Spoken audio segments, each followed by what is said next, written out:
Bon, c'est quoi cette histoire avec ma chemise? Elle est très bien cette chemise. Vous n'avez parlé que de ça dans les commentaires du dernier épisode, qui a bien démarré d'ailleurs. C'est quoi le problème avec cette chemise? Elle est très bien cette chemise. C'est une petite chemisette de chez Paul Smith qui est très saillante et que ma copine aime beaucoup. Voilà. Et c'est pas elle qui m'habille parce que je suis pas Emmanuel Macron déjà pour commencer et je fais ce que je veux et j'assume. Vous êtes là, oui, c'est quoi cette chemise du Marais, bande d'homophobes? C'est pas une chemise du Marais. Voilà, c'est tout. Ok? Voilà. Et allez pas m'emmerder. Chemise de tonton? Non, pas du tout. C'est pas du tout une chemise de tonton. C'est une chemise et j'assume ma masculinité dedans. Toxique ou non toxique, exactement. Tu vois, je suis un homme de 40 ans qui assume sa sexualité, n'a pas peur de porter des petites chemisettes avec des motifs. Que ça vous plaise ou que ça vous plaise pas. Non, ça c'est pas 70s. Tu veux que je te montre ce que c'est qu'un motif 70s?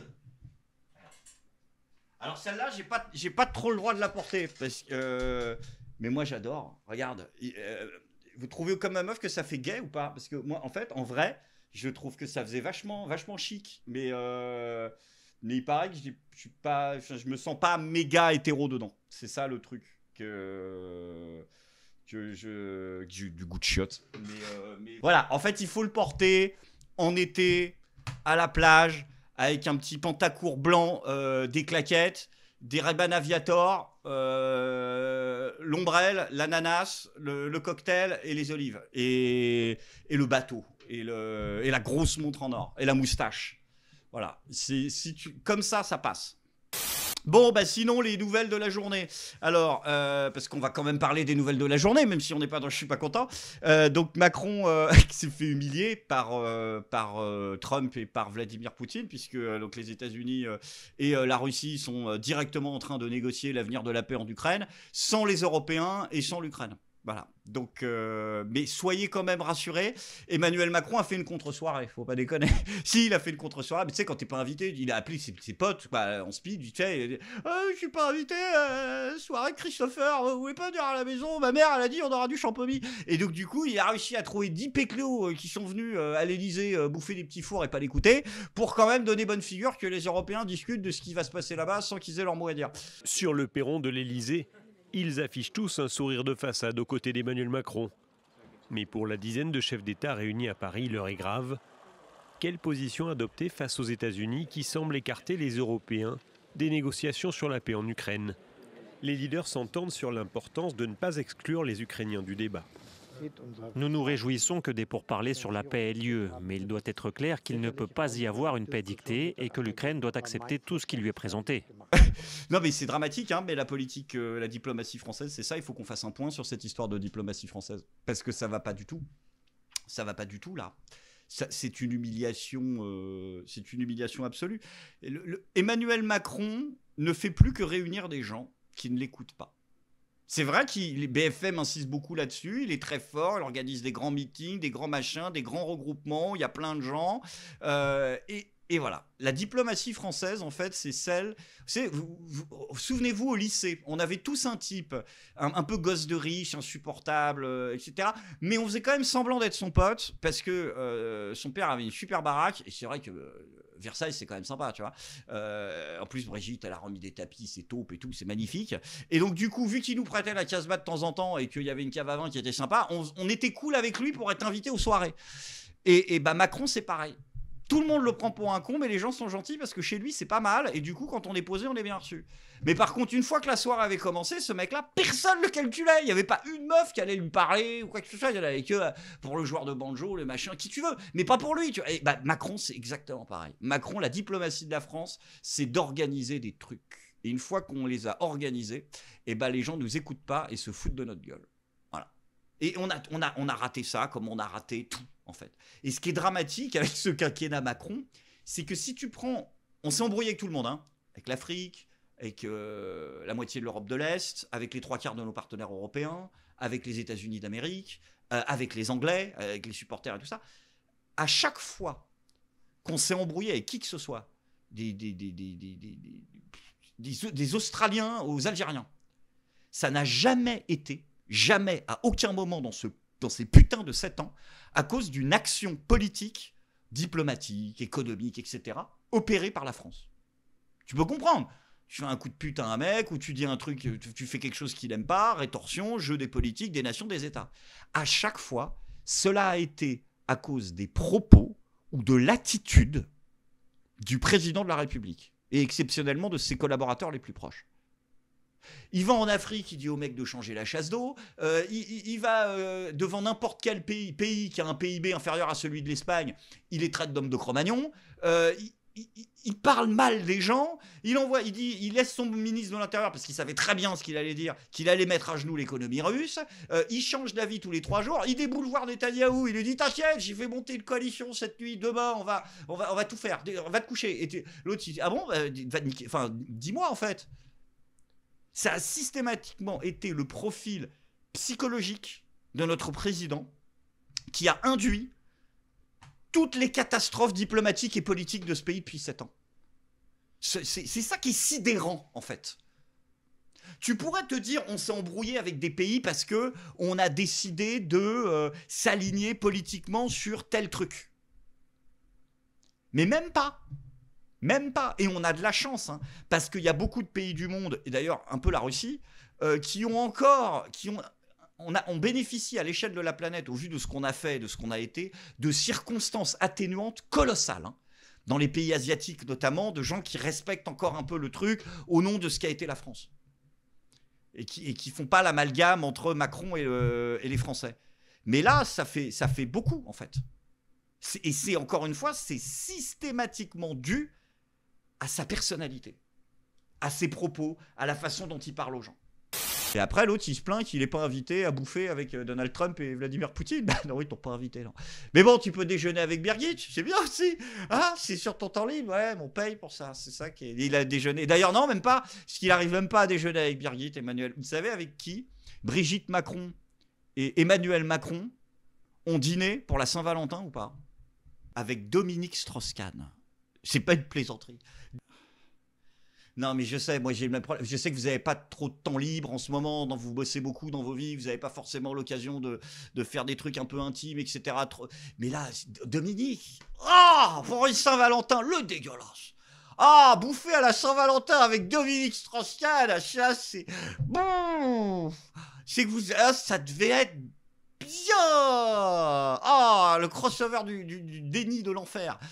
Non, mais en fait, en vrai, ils ont pas vraiment dîné ensemble, c'est qu'ils se sont retrouvés dans le même restaurant, et qu'Emmanuel Macron, du coup, il y avait Dominique Strauss-Kahn qui était avec sa femme, je vais rien dire, et il y a Macron qui s'est levé pour aller lui parler, et Brigitte Macron visiblement était emmerdée parce que Macron a passé 20 minutes à parler avec DSK à table, et que du coup elle l'attendait en fait.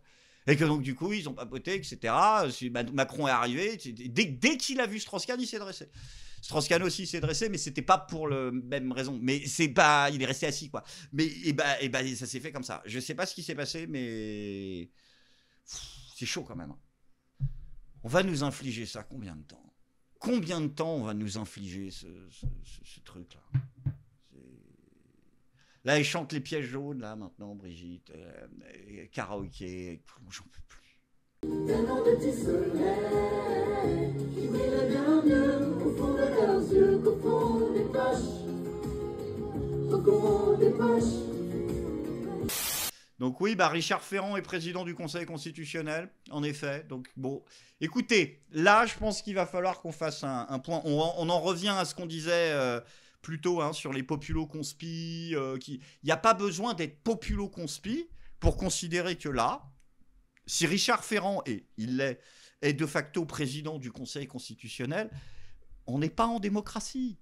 Au vu de comment la science politique classifie les différentes formes de régime politique, nous ne sommes pas en démocratie. Nous sommes dans une forme d'oligarchie électorale si t'as envie, mais nous ne sommes absolument pas en démocratie. Richard Ferrand, alors qu'on dégringole année après année dans tous les classements internationaux de liberté de la presse, de liberté d'expression, de respect de la pluralité politique, des trucs, c'est un enfer. C'est un enfer. On est déjà derrière le Burundi en termes de liberté de la presse.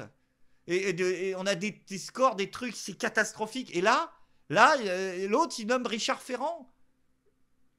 C'est quoi ce degré de copinage? Donc sous les applaudissements du Rassemblement national, nous sommes bien d'accord pour ceux qui croient encore que c'est un parti d'opposition. J'ai donc finalement accepté la proposition du président de la République. Cela suppose évidemment de se dépouiller de ses habits militants. J'y suis prêt.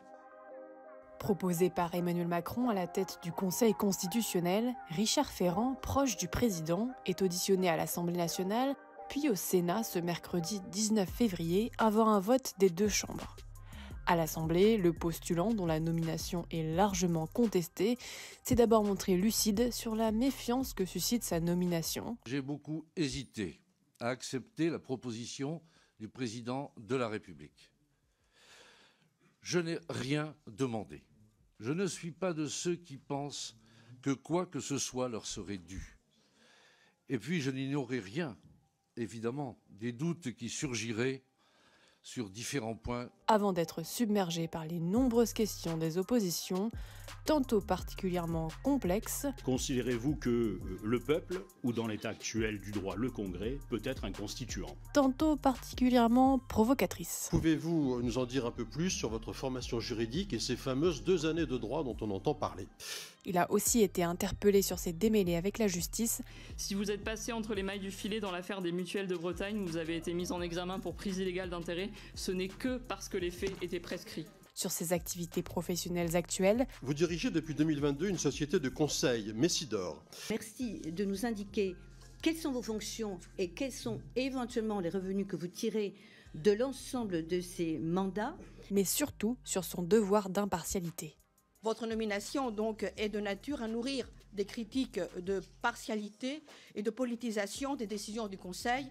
Comment vous assurerez cette séparation nette entre ce qui a été votre parcours politique et la responsabilité institutionnelle qui sera la vôtre? Comprenez que vous pouvez être un candidat en mission présidentielle plus qu'un candidat garant de nos institutions. Qui peut croire que de telles règles de nomination garantissent un quelconque contrôle du pouvoir? Parce qu'on a quand même aussi une mauvaise nouvelle là, dans la semaine. Visiblement, là, c'est fini là. Il faut rendre les clés. Ouais. Ben, on est endetté là. C'est pas c'est le CIC. Ils ont appelé. Enfin non, en fait c'est Pierre Moscovici. C'est la Cour des comptes. La Cour des comptes, ça faisait des semaines qu'on parlait qu'ils allaient rendre leur gros rapport sur l'état des finances publiques. Et là, ça y est, la Cour des comptes a rendu son rapport sur l'état des finances publiques françaises.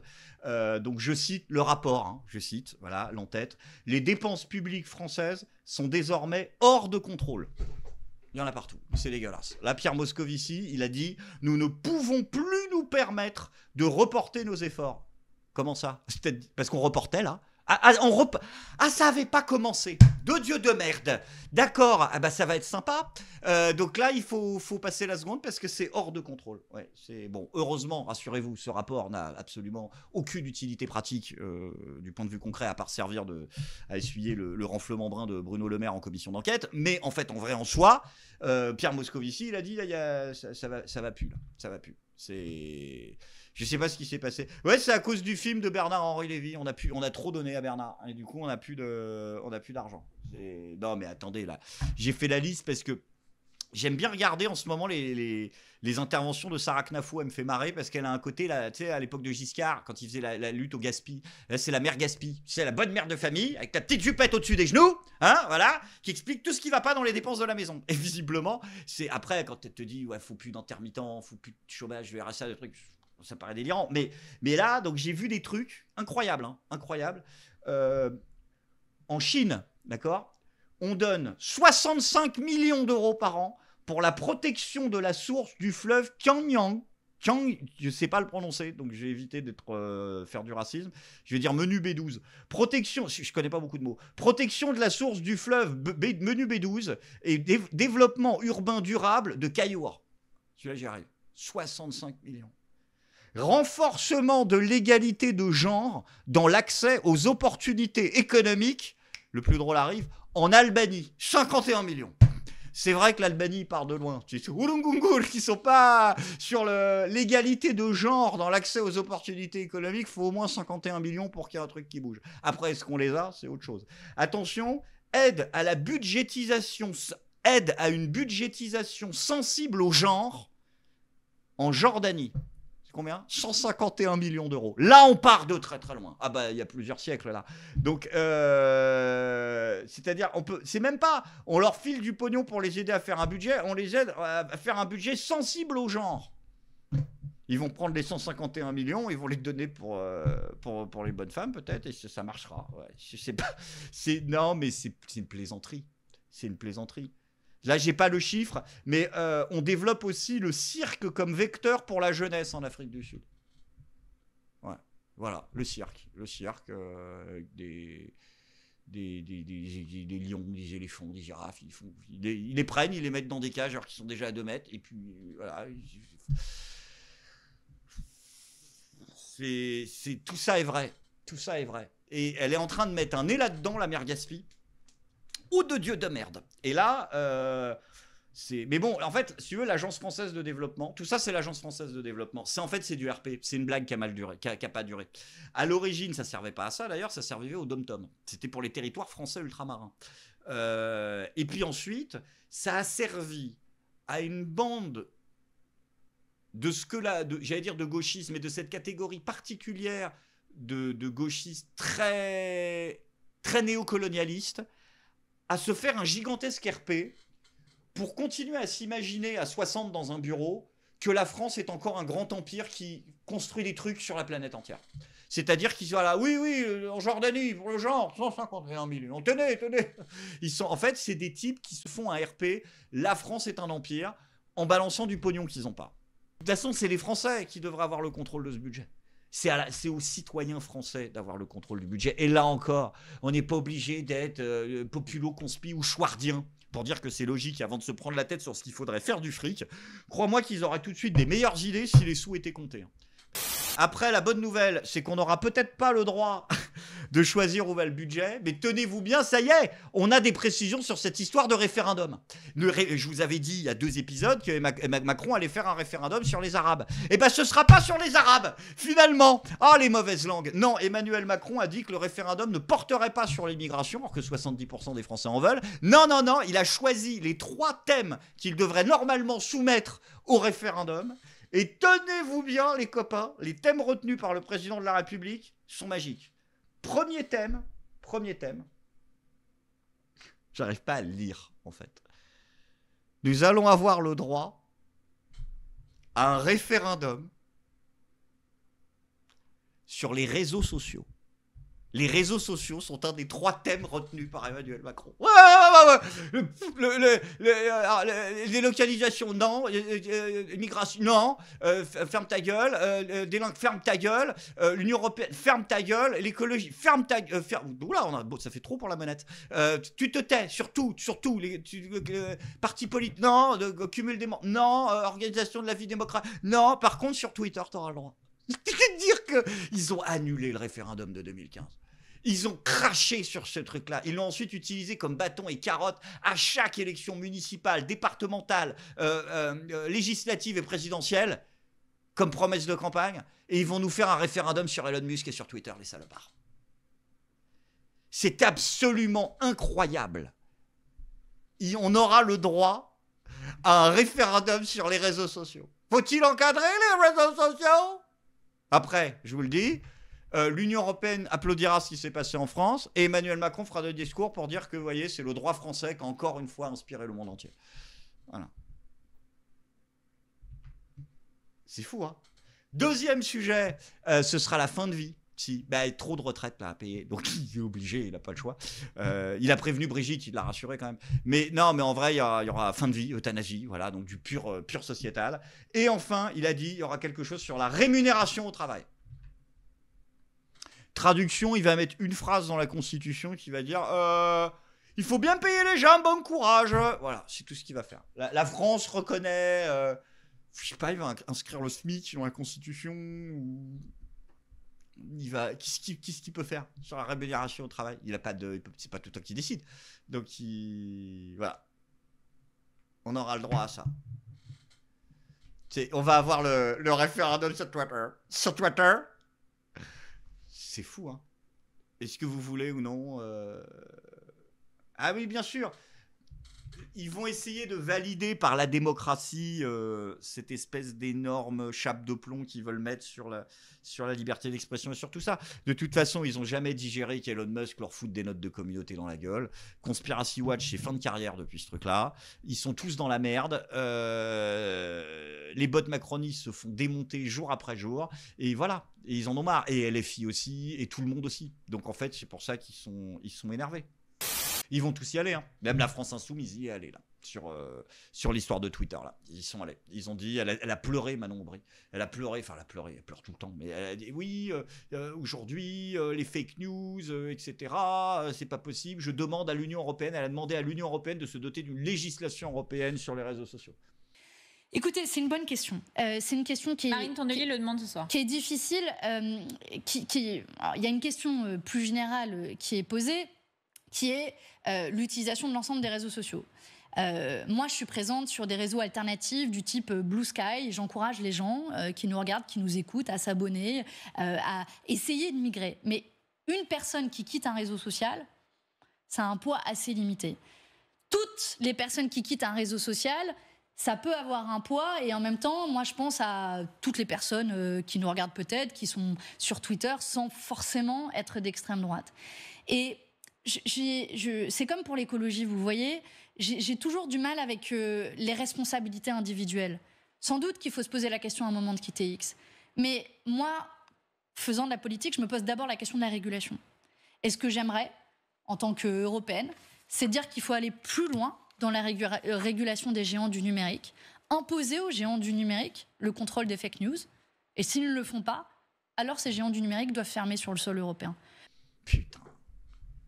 C'est incroyable. Elle a fait un truc au Parlement européen, Manon Aubry, là, où elle se scandalise, elle fait sa petite chatte, parce que l'Union européenne a dit qu'ils allaient continuer à entretenir des relations diplomatiques cordiales et constructives avec Donald Trump. C'est-à-dire la phrase bateau de diplomatie de base qui dit juste on s'appelle une fois de temps en temps, je suis pareil avec mon ex-femme, on s'en fout. Et elle, pour elle, elle fait un scandale, une tribune, c'est un scandale comme ça, alors que l'ingérence américaine via Twitter et tout. Tout le monde a dû voir les images hier du salut nazi, et je pèse mes mots, nazi d'Elon Musk. Et je vais pas y aller par quatre chemins. L'Union européenne est en train de devenir le paillasson des États-Unis, de Donald Trump et d'Elon Musk. Et quand on voit la réaction officielle, après tout ça, de la Commission européenne, je les cite, et ça vaut son pesant de cacahuètes, la Commission appelle à approfondir les relations transatlantiques. C'est tout juste si elle ne tend pas l'autre joue pour se faire battre et on croirait rêver. C'est incroyable. Ça fait un demi-siècle que les souverainistes vous expliquent, vous répètent et vous démontrent que l'Union européenne est créée et faite pour être un paillasson des États-Unis d'Amérique. Et là, Manon Aubry s'en aperçoit parce qu'Elon Musk, il a le bras qui le gratouille. Qu'est-ce que c'est que ces conneries ? Et vous le disiez jusqu'en 2017, enfin jusqu'à 15 jours des élections de 2017. Vous étiez, si on met de côté l'UPR, le parti le plus cohérent. Dans les grands partis, vous étiez le parti le plus cohérent dans sa critique de l'Union européenne. Et vous avez arrêté cette ligne-là parce que, contrairement à ce que disent les droits tardés, l'AFI n'est pas allé chercher que l'électorat de banlieue. Ils sont aussi allés chercher l'électorat bobo de centre-ville. C'est la fameuse stratégie Terra Nova. Et cet électorat bobo, il est europhile, mais ras la gueule. Régler Gogolitas, s'il ne peut pas prendre 30 fois par an l'avion pour faire le tour des auberges de jeunesse, il fait une dépression. Ils sont obligés d'aller séduire ce public-là, donc ils ont mis de côté toute critique de l'Union européenne depuis quasiment 7 ans. Ils n'en parlent plus. Et ils attendent d'avoir une occasion qui leur permettrait de justifier leur europhilie. Quand Manon Aubry se fait pas pincer en train de faire les ciseaux avec van der Leyen. Donc, elle... Et là, vous avez choisi ça. Vous avez choisi Elon Musk. Mais c'est incroyable.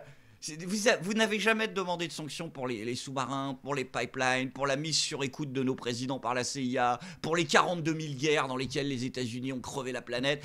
À chaque fois, c'est il faut critiquer, mais bon, on va pas non plus. Et là, est-ce qu'il y a Elon Musk, vous allez dire il faut censurer maintenant. C'est un scandale. Comment ça, on continue à parler à ces gens ? Vous faites mine de découvrir l'ingérence américaine à cause de 3 tweets d'Elon Musk sur des partis d'extrême droite européens.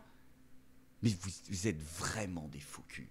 Vous êtes vraiment... on voulait pas. Hein. On voulait pas la censure, l'Union européenne et tout. Mais là avec Elon Musk, avec le Nazims, je me sens européenne. En tant qu'européenne, elle dit, je suis obligée de demander la censure. Je ne voulais pas, mais je suis obligée. Bande de faux cul. Donc là, non, Emmanuel Macron, à mon avis, il va y avoir une phase de comeback où il va revenir. Il va revenir pour dire j'ai pris le temps de la réflexion, j'ai changé. Déjà, ça commence à être amorcé là par les médias. Il y a eu un article dans l'Opinion assez intéressant où là, visiblement, il aurait fini de traverser sa phase de déni. Alors, oula, il n'en est pas au regret, mais il n'en sera jamais, ça s'appelle la sociopathie. Mais visiblement, il reconnaît, Emmanuel Macron, avoir fait 2 erreurs fondamentales. La première, c'est d'avoir changé de Premier ministre. Alors, c'est pas d'avoir tué des gens, non, c'est ça. Et la deuxième, c'est d'avoir, et je cite, choisi Gabriel Attal dont il ne s'attendait pas à ce qu'il ne pense qu'à 2027. Comment ça ? C'est vrai ça ? C'est surprenant. Un petit jeune, avec les dents longues, qui prend planter un couteau dans le dos du président qui l'a fait entrer au gouvernement pour le remplacer aux prochaines élections, qui ferait partie de la majorité, mais qui serait en train de monter sa propre structure politique en soum-soum, qui finirait par avouer finalement qu'il a plutôt des opinions politiques contraires au président de l'ancien... Fallait vraiment avoir une imagination de fou pour imaginer un scénario pareil. Hein. Elle a vraiment retiré les miroirs du coup de l'Élysée, Birgit. C'était pas une blague le truc. Tu d'accord. Tu l'avais pas senti ce coup-là. C'est... Waouh. Macron qui se fait surprendre par la perfidie de Gabriel Attal alors que c'est son sosie, c'est son disciple. Bon.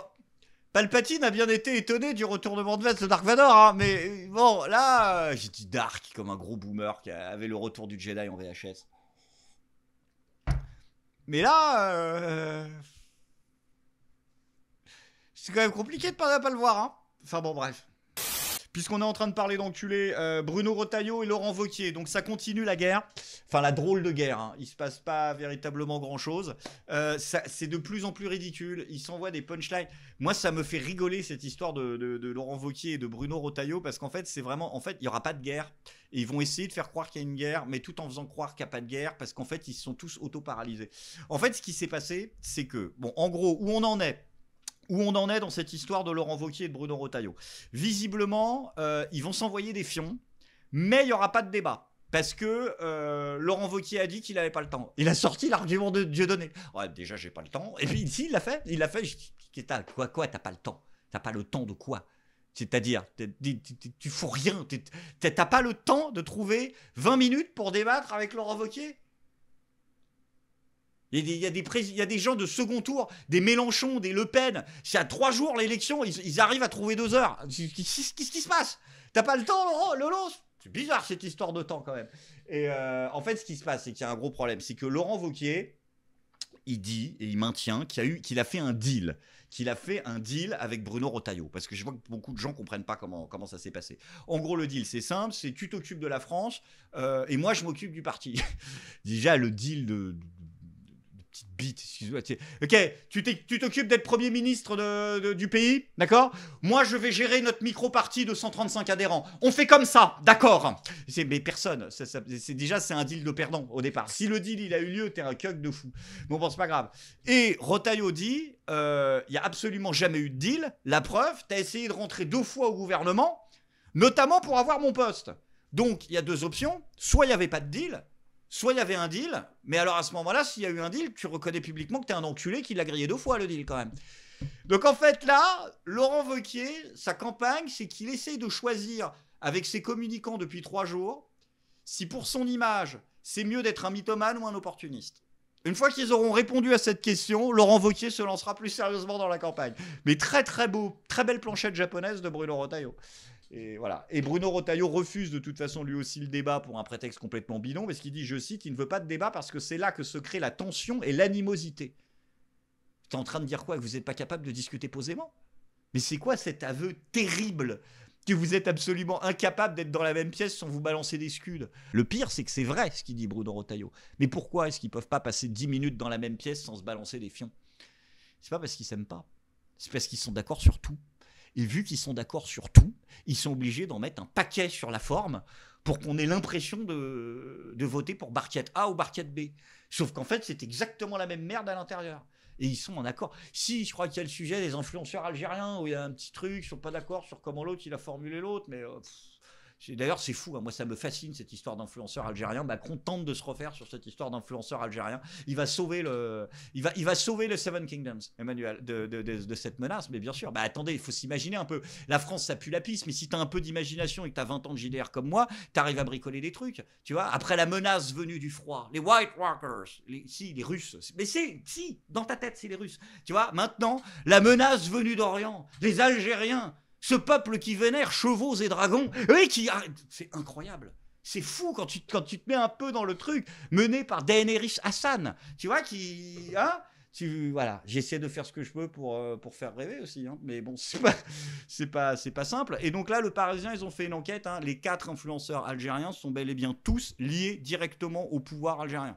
Donc c'est bel et bien des manœuvres de déstabilisation politique. Donc au bout d'un moment, ça devrait pouvoir s'aborder sans aucun problème de question de racisme ou de quoi que ce soit, en fait. C'est une question d'ingérence politique volontaire d'un État tiers. Donc au bout d'un moment, bref. Oui, avec un peu d'imagination, Donjons et Dragons, ça peut devenir Chameaux et Dragons. Voilà, il suffit de rêver un petit peu. Dragbar.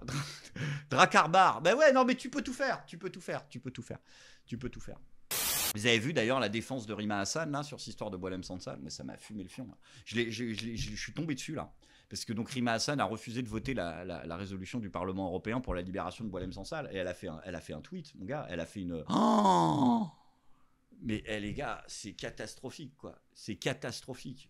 Sansal n'a pas été arrêté pour ses œuvres d'écrivain, il a été arrêté sur le fondement de l'article 87 bis. 87 bis. Si, ça me fait penser à Pascal Légitimé, c'était quand il prenait son air très sérieux avec sa petite moustache et son képi de la gendarmerie des années 80. Tu sais, c'est l'arbitraire complet, mais avec le petit regard qui dit c'est sérieux ici, monsieur. S'il y a un numéro, tu vois ce que je veux dire. L'article 87 bis du code pénal algérien pour atteinte à l'intégrité du territorial du pays. Oui, traduction, loi arbitraire d'arrestation des opposants politiques random dans n'importe quelle dictature militaire, suite à ses propos sur la colonisation de l'Algérie par la France. Oh le culot. Si une telle loi existait en France, tu hurlerais et tu manifesterais pour son abolition et tu hurlerais au fascisme et au nazisme. Non, je reformule. Si une telle loi existait en France et que tu n'étais pas au pouvoir, tu hurlerais au fascisme et au nazisme et tu demanderais son abolition. Non, parce que les gens de droite doivent te remercier du coup, parce que là, c'est un boulet cette femme. Elle est en train de dire quoi? La France insoumise au pouvoir, ce sera un copier-coller de la liberté d'expression en Algérie? Parce que moi, je trouve que c'est normal. C'est incroyable, te battre toute l'année pour la liberté du peuple palestinien, mais alors quand une personne est arrêtée arbitrairement pour atteinte à l'intégrité territoriale, tu défends des frontières héritées de la colonisation comme un ancien de l'OAS, quoi. Non mais c'est pas possible en fait. C'est quoi ces conneries? Diplômé de l'école polytechnique d'Alger, ancien haut fonctionnaire du ministère de l'Industrie. Donc là, c'est pour aller tacler la fibre anticapitaliste des quelques marxisans qui restent de l'équipe, tu vois, pour dire... Et en plus, c'était un bourgeois, le salopard. Monsieur Sansal est présenté comme un homme des Lumières. Alors là, donc là, forcément, pour appeler les tweets en mode style des francs-maçons, hein, le siècle des Lumières, les sionistes et tout le bordel. De toute façon, c'est les 3/4 des réponses qu'ils mettent, c'est un sioniste. Dans les faits, il défend dangereusement des thèses identitaires d'extrême droite. Et alors, replant la rhétorique du grand remplacement. Ah oui, alors ça a très mal vieilli depuis que Mélenchon a... Bref. Ou encore stigmatise les personnes... il stigmatise, le salopard. Et on s'en fout. Ça veut dire quoi? Ça veut dire qu'on a le droit d'arrêter arbitrairement des militants d'extrême droite? Tu justifies l'emprisonnement d'un homme parce qu'il n'est pas d'accord avec le régime algérien sur l'histoire de la colonisation. Est-ce que tu peux avoir la décence de reformuler les choses normalement comme elles doivent être? Voilà, faut assumer, la Mecque des révolutionnaires, elle a de la gueule. Voilà. Le texte dont il est question a été mis à l'agenda par une coalition de la droite et de l'extrême droite. Il a notamment été signé par Marion Le Pen. Je crois que c'est faux et que c'est Marine Le Pen. L'instrumentalisation du cas Sansal à des fins d'ingérence et d'escalade diplomatique avec un pays voisin de l'UE, oh là là, est grossière. Pour exemple, des amendements ont été déposés pour y introduire la question de l'immigration algérienne, le cas des influenceurs algériens ou encore la remise en cause de l'accord UE-Algérie. Alors, j'ai le texte de loi, je vous le colle dans le chat. Voilà. Ça n'a jamais existé. Ça n'existe pas. Ce n'est pas dans le texte. Voilà. Tu fais ce que tu veux, mais c'est pas dans le texte. C'est pas dans la proposition. C'est pas dans la résolution. Ah oui, mais à part, elle a dit déposer. Pas retenu. Attends, ça compte. T'es en train de dire j'ai pas voté le truc parce que des amendements non retenus ont été déposés, mais c'est une blague. C'est une blague. C'est-à-dire que demain, il y a une loi pour baisser l'âge de la retraite, mais si dans les débats, le RN avait proposé un truc non retenu pour au contraire l'augmenter, tu dis, ah non, je vais pas voter, la loi a été souillée. Mais c'est d'une mauvaise foi. Elle joue sur le fait que les gens vont lire vite. Bah, je viens de le faire. Et on confondu déposer et accepter. On s'en fout de ce que les gens ils ont proposé. Le texte, la loi finale sur laquelle tu as voté, qu'est-ce qu'elle contient ? Le respect des droits fondamentaux de M. Sansal doit bien évidemment être garanti. Ah, il a le droit à un petit saut pour faire caca. J'ai moi-même déposé des amendements sur ce texte qui n'ont pas été adoptés. De ce fait, la version finale de la résolution telle que proposée ne relève pas d'une réelle volonté de défendre des droits humains. Ok, bon, blablabla, ceux qui crient au scandale sans eux se refusent par ailleurs d'adopter depuis des mois des résolutions sur le génocide à Gaza, hors sujet. La situation en RDC, double hors sujet, ou encore le nettoyage ethnique. Oui, en cours au Soudan. On peut parler des 40 000 sujets que t'abordes pas aussi, parce que c'est pas très très bon électoralement, ou comment ça se passe. Ils défendent une idéologie pour laquelle M. Sansal sert de prétexte. Bon, bah, le procès d'intention, voilà. Il n'y a rien de plus. J'ai aussi assisté à toutes les prises. Et encore, ça veut dire quoi ? Ça veut dire, ouais, mais moi, je voulais vachement libérer ce mec-là, hein. Mais vu que le Front National, ils le font parce qu'ils sont racistes, je préfère qu'ils restent en prison. Ouais, c'est mieux plutôt que d'accorder des victoires à la haine. J'ai aussi assisté à toutes les prises de parole du débat sur le sujet. Par exemple, le Rassemblement National a présenté M. Sansal comme un des plus grands auteurs français arrêtés pour ses idées.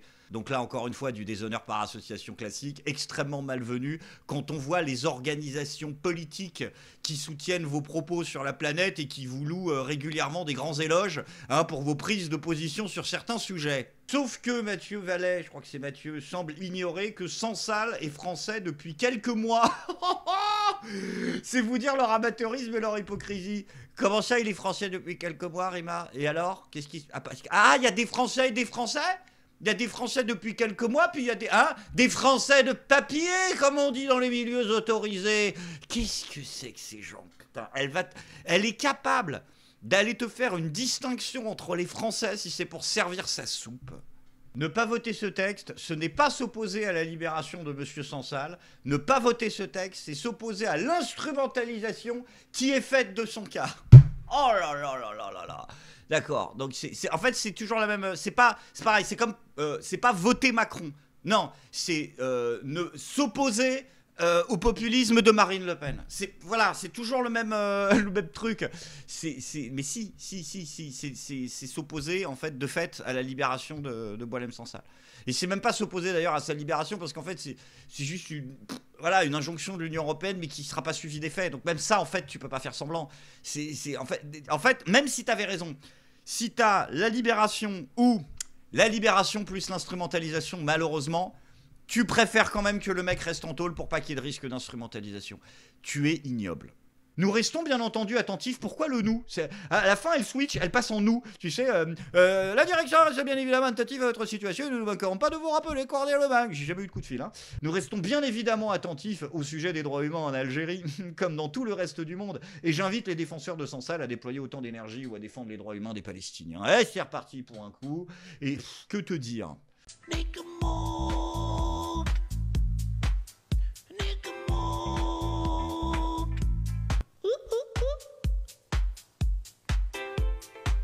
En fait, je ne comprends pas pourquoi ils ont continué à se garder cette nana dans les pattes, qui est une plaie pour la défense de la cause palestinienne, qui est une plaie pour la défense de toutes les causes, en fait. C'est une catastrophe. Mais après, c'est sûr que c'est facile de passer pour quelqu'un qui est lucide sur cette question-là, quand en face, t'as un taré qui dit qu'il veut transformer Gaza en club méditerranéen, là. De Donald Trump avec son idée de faire de Gaza la côte d'Azur du Moyen-Orient. Vous y allez, vous, ou pas ? Attends, on essaie de se projeter. Un petit 150 mètres carrés, pied à terre, les pieds dans le sable, tranquille. J'y arrive pas. Non, là, tu sais déjà, acheter sur plan, c'est pas mon truc. Donc là, c'est plus que du plan. Hein. À mon avis, ils vont poser un panneau Guy Hockey de 28 km/4 devant le truc, comme ça. Et puis, on se revoit dans 10 ans. Et comment vous allez faire au niveau de la reconversion professionnelle pour transformer les combattants du Hamas en géo de votre futur Club Med là, vous allez faire quoi ? Il y a une formation adaptée et un, et deux, alors... Non mais c'est vrai, comment vous allez faire ? Ce sera des plages dynamiques, par contre. Ça, c'est bien pour avoir une expertise française. Bah, on est les créateurs des plages dynamiques. Donc, bah, c'est dynamique là-bas. Hein. De toute façon, t'es dynamique à Gaza en général. Tu regardes quand même et tu essaies d'être dynamique. Mais il faut bouger. C'est bien, c'est un concept. Pour les vieux qui s'emmerdent sur les plages fixes depuis la fin du Covid. Hein, il est fou. Il est fou, Trump. Il est incroyable. Là, il a décidé de ne pas virer le prince Harry, alors qu'il devait virer le mec. Parce qu'on dit en France, ouais, on est dur avec les OQTF. Parce que, je cite, il a déjà assez de problèmes avec sa femme, elle est horrible. C'est-à-dire, c'est une circonstance atténuante d'avoir une femme casse-couille. La communauté arménienne, elle doit être rassurée. Mais du coup, c'est... oui, balle ethnique perdue contre mon propre camp. Non, mais t'imagines, t'es la meuf et tout. Il y a le président de la United States, tu sais, il était comme ça à la télévision, et oh, c'est une pute. Et devant 250 000 de gens. Enfin non, devant 250 milliard de gens. Le mec, il a balancé, oh, c'est une connasse. Ah, chérie, tu as un peu de tartine ou comme... Waouh. Le réveil, le matin, en regardant les infos, ça doit être... Oh, la honte absolue, quoi. Ah, putain. C'est Joe Biden qui s'en sort mieux. Hein. Il a rejoint une agence de talent à Hollywood. Ouais. Non, pas pour... ils vont lui trouver des rôles à la télé. C'est là où tu vois la déchéance d'une civilisation. Tu vois, première étape, Ronald Reagan, l'ancien comédien devenu président. Ensuite, bon, ils sont comédiens et présidents. Et puis finalement, ils seront comédiens après être président. C'est-à-dire, c'est l'aveu ultime. Après, c'est vrai que ça va être compliqué de lui jouer un rôle parce que le seul rôle qu'il a joué, c'était le rôle de président. Personne n'y a cru. Hein, donc du coup, il va falloir lui trouver un truc. Peut-être un vieux Far West avec Clint Eastwood. Tu sais, en train de mâcher du tabac chiquet comme ça dans un... Nous, dans le Kentucky, on n'aime pas trop les négros. Ce sera facile, c'est ce qu'il disait quand il était jeune. Candace Owens, mais Candace Owens, j'ai même pas vu le truc. Pour moi, je vous ai dit ce que j'en pense de cette histoire de zigounette. Pour moi, ça me paraît complètement... J'attends déjà que le truc soit sorti en entier. Ça me divertit, mais j'ai du mal à y gober, vraiment. Je m'en fous, en fait. Là, enfin, qu'est-ce que ça peut vous foutre ? Il y a tellement plus grave. Vous le voyez pas que... Parce que dans les deux cas, soit bon, Brigitte est un homme, soit elle vous donne pas les papiers qu'elle pourrait donner, et parce que elle est très heureuse qu'on parle de ça, plutôt que des magouilles de son mari. Non mais mensonge d'État. D'accord, mensonge d'État sur quoi ? Sur les vaccins, sur l'Ukraine, sur les gilets jaunes, sur les arrestations arbitraires, sur le budget, sur le trou de la sécurité sociale, sur l'immigration, sur les taux de délinquance. Oui, là, il y a des mensonges d'État. Sur le sexe de madame, et là, on se réveille. Mais non, là j'ai du mal à comprendre. Mais pédophilie, c'est grave, Greg. Mais attendez, ça, j'en parle tout le temps. J'en parle tout le temps qu'il avait 14 ans. Non. Confondez pas les sujets. Moi, je vous dis que cette histoire de Zizi, c'est parce qu'ils veulent masquer le fait qu'il était mineur. C'est pour ça qu'il y a ce truc-là. C'est ce que je pense. J'en sais rien. Mais c'est l'affaire de détournement de mineurs qui est grave. C'est pas l'affaire du genre ou du sexe de Madame Macron. Non, mais si les gens qui avaient passé des heures à scruter l'entrejambe de Brigitte Macron avaient passé autant d'heures à scruter avec attention ce qu'elle dépense de notre pognon, c'est-à-dire un demi-million d'euros par an de budget de notre poche pour faire des conneries, là, je pense que ça aurait été plus productif. La seule chose qui m'importe de savoir si elle est un sexe ou non, enfin un pénis ou pas, c'est pour savoir si on la met dans une prison pour hommes ou pour femmes, en fait. Voilà, c'est juste ça qui m'importe. Le fait que tout le monde le sait et que les pays s'en servent contre Macron, c'est pas grave, mais bien sûr que c'est grave. Mais bien sûr que c'est grave, les pressions de Trump et de tout ça, mais si Macron était pas une merde, il les aurait envoyés chier. Et la planète entière savait que Jacques Chirac s'enfilait des putes par cargo et tapait de la coke. Est-ce que quelqu'un s'est permis une seule fois de l'insinuer publiquement sur la scène internationale ? Mais il se faisait défoncer le cul le lendemain, parce que c'était Jacques Chirac. Est-ce que quelqu'un s'est permis une seule fois de faire pression sur Mitterrand à cause de sa fille cachée ? Personne.